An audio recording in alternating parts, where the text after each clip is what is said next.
Mabuhay! Do you want to improve your style, get inspired, and be motivated in life? Consider joining my squad. All you have to do is subscribe for good vibes.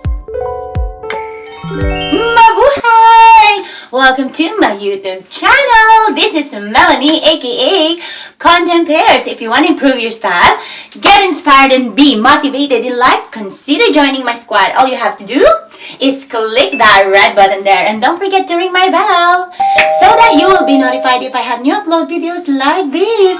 Oh my gosh! Actually, mahirap sa akin to.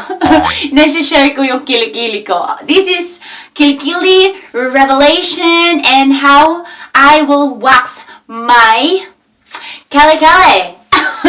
Someone, I think, if I'm not mistaken, may nag-request on my video of shower video, and he's requesting if I can do a kilikili waxing, and this is for you. If you remember this and you're watching this is for you. I listen to your request if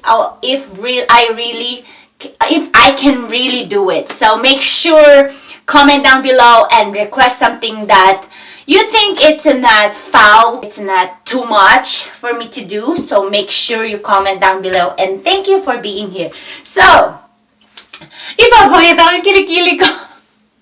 Hindi po, hindi kagandahan ng aking kilikili, for sure. Kaya medyo, makikita nyo sa mga previous videos ko, I don't really share my kilikili, and especially alam mo yun, hindi ko tinataas yung kilikili ko kasi I don't have a sexy and flawless kilikili. Hopefully one day, if I will do the routine that I'm starting to do right now, I will share it after this video. And yeah, mag-ano na tayo. Mag-wax na tayo. This is hindi siya painless. Painful siya because I'm using wax. Wax from Nair. Ayan. From Nair, irresistible candy apple. But it smells so good. I tried this a few times already, but this year, this is gonna be my first time. Microwavable sugar wax. These are the carefully read the enclosed insert before using the product. The jar must be off center on the microwave turning plate. Follow the heating time indicated in the insert. Any overheating of the wax may cause severe burns. So make sure you follow the instructions in anything that you use para walang magiging problema, okay? So this is what I'm gonna do. I'll put it in the microwave and then we'll do the waxing. What you need I have this parang spatula siya just to put on my my kilikili, and then these parang pang waxing paper. So I got 4 here. Whew. Are you guys ready to see my kilikili? Okay, without further ado, let's jump into it and let's get started!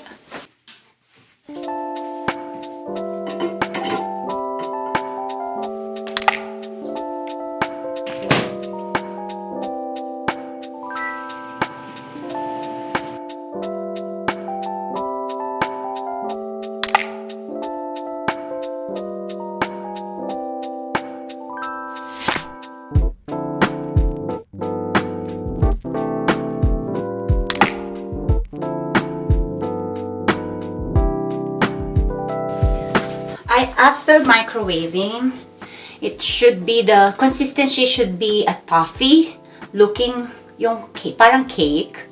Ayan, medyo malabnaw. And I'll try it here. You try it first.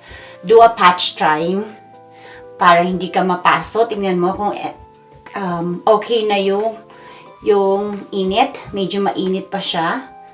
Ayan. So, I watched the video of how to do it properly, yung mga instructions, and dapat toffee looking siya, like I've said before. And merong another tip that I will use today, I will need a talc powder para daw maganda yung effect after before putting the wax. So put some talc para smooth daw yung result of your waxing. So eto na, akin na.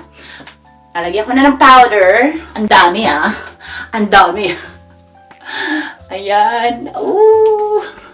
Dito muna tayo. I will start here. Ayan. And then, we'll apply. Kinakabahan ako. Kasi, I don't do this in the camera, right? So, bear with me. Ayan. Tapos, yung kilikili ko. Ay, naku. Sana pumuti ito. May gagawin akong very popular na routine for my kilikili. Okay. Ito kasing waxing, it will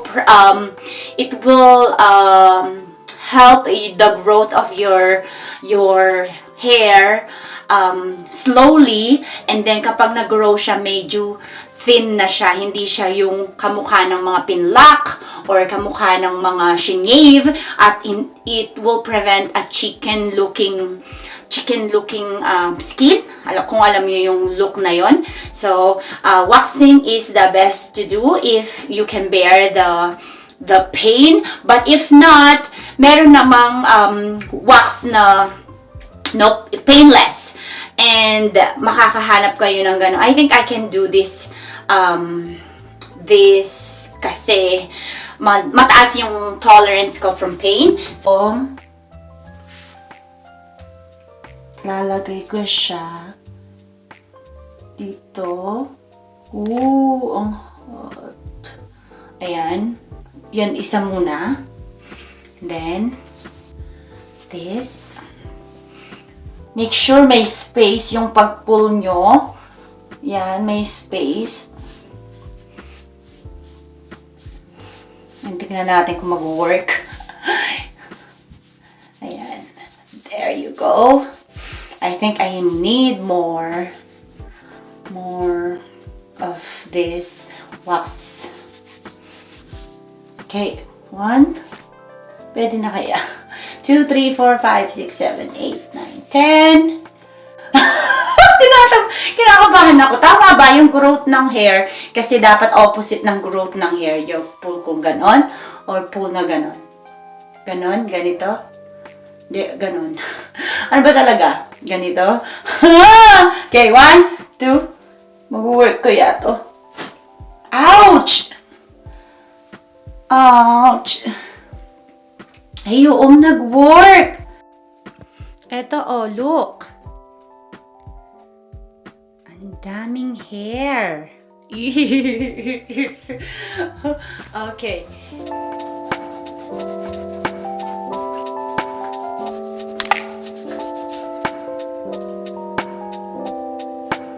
One, two, three. 1, 2, 3. Ow! Ow! Shake it, brush, huh? Shake it. Okay, the end. Last spot. Sa gilid-gilid dito. Just to make sure walang natitirang. Ayan. Oh my gosh.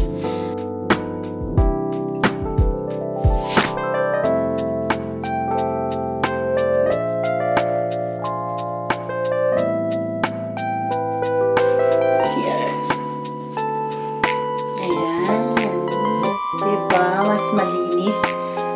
Ayan. Ito yung hands ko. Medyo madumi. I'll wash it. There you go.